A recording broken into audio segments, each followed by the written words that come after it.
Hello everyone, welcome to healthy इंसान। हमारी generation में इंडियन कल्चर के प्रति एक बहुत ही क्रिटिसाइजिंग रवैया डेवलप हुआ है।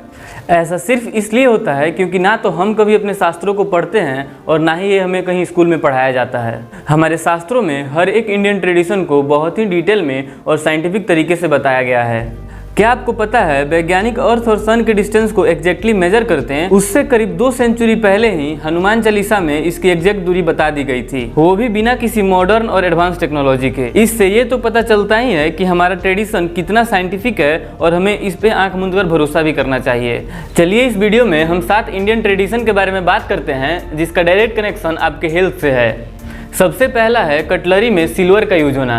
क्या आपको पता है आपके रिलेटिव्स अपने डिनर वेयर की रखवाली ऐसे क्यों करते हैं जैसे मानो कोई समुद्री लुटेरा उसे लूटने वाला हो, या फिर हमारे दांत में सिल्वर की फीलिंग ही क्यों होती है? देखिए, सिल्वर में जर्मिसाइडल, एंटीबैक्टीरियल और एंटीवायरल प्रॉपर्टी होती है और यह आपके खाने को मजबूत करता है। आजकल लोग इसे अपने इकोनॉमिकल स्टेटस को शो करने के लिए यूज करते हैं, लेकिन इसका इंपॉर्टेंस उससे कई गुना ज़्यादा है। क्या आपको पता है जब मिल्क पास्चुरेशन टर्म खोजा भी नहीं गया था, उसके कई सालों पहले से हमारे पूर्वज दूध में सिल्वर कॉइन डाल देते थे ताकि दूध प्रिजर्व रहे। हमारे पूर्वज दूध को बचाने का तरीका हमें हजारों साल पहले बता के चले गए, फिर भी हम मॉडर्न साइंस के नए खोज पे ऐसे डिपेंड रहते हैं जैसे मानो हमने तो कुछ अपने कल्चर से सीखा ही नहीं है। क्या आपने कभी ये सोचा है कि कुएं या नदी के पास कोई विश करना इतना कॉमन क्यों है?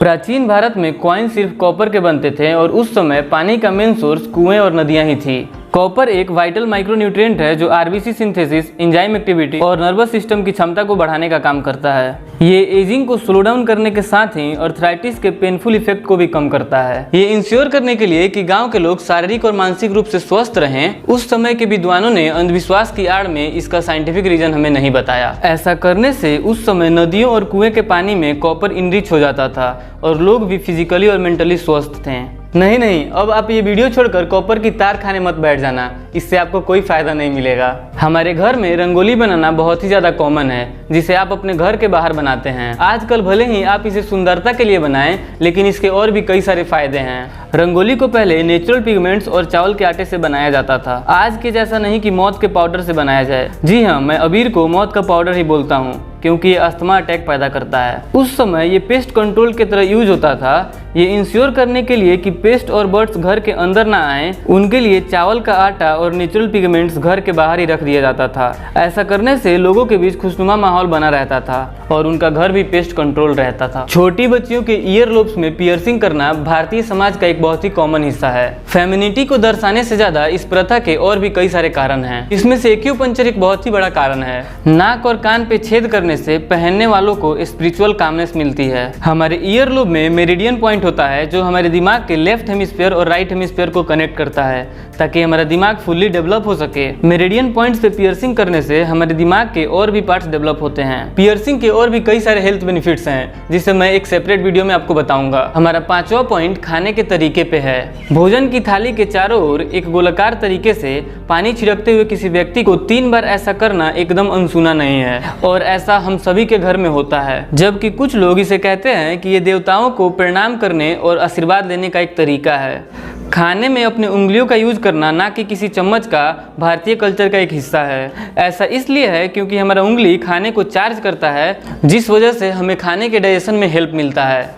हमारे कल्चर में खाने के लिए डाइनिंग टेबल पे नहीं बल्कि फर्श पे बैठकर खाने की सलाह दी जाती है, क्योंकि ऐसा खाने से हमारे रीढ़ की हड्डी बार बार झुकेगी और ब्लड सर्कुलेशन और डाइजेशन अच्छा होगा। क्या आपने ये सोचा है कि हमें हमेशा लोकल फल और सब्जियां खाने की सलाह क्यों दी जाती है? एक शब्द है मिठार। मीट यानी उतना ही यूज करे जितने की जरूरत हो। आहार यानी डाइट। मिठार एक ऐसी फिलॉसफी है जो खाने की सादगी और न्यूट्रिशन के सिंप्लिसिटी को बताता है। खाने के वक्त अपने फोन, लैपटॉप, टीवी से दूर होकर भोजन के टेक्सचर और टेस्ट को सेंस करें, साथ ही वहीं खाएं जो आपके सबसे करीब हो।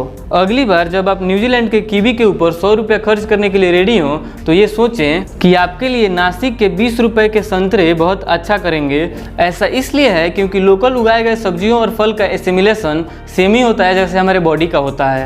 इससे हमारे ब्लड स्ट्रीम में खाने को स्टिमुलेट करना ज़्यादा आसान हो जाएगा। हमारा 7वां पॉइंट फास्टिंग पे है। हमें ये बात जानकर बिल्कुल भी आश्चर्य नहीं होना चाहिए कि थाली और उपवास दोनों एक ही कल्चर से आए हैं। थाली में अलग अलग न्यूट्रिशन वाले खाने को परोसा जाता है, जबकि उपवास में खुद को भूखे रखते हैं। फास्टिंग को भले ही लोग किसी भी धर्म या पूजा से जोड़ दें, लेकिन ये बात बहुत सच है कि फास्टिंग से हमारे बॉडी को ब्रेक मिलता है और बॉडी डिटॉक्स भी हो जाता है। सावन के महीने में भी हम लोग नॉनवेज नहीं खाते हैं, इसका भी एक साइंटिफिक रीज़न है।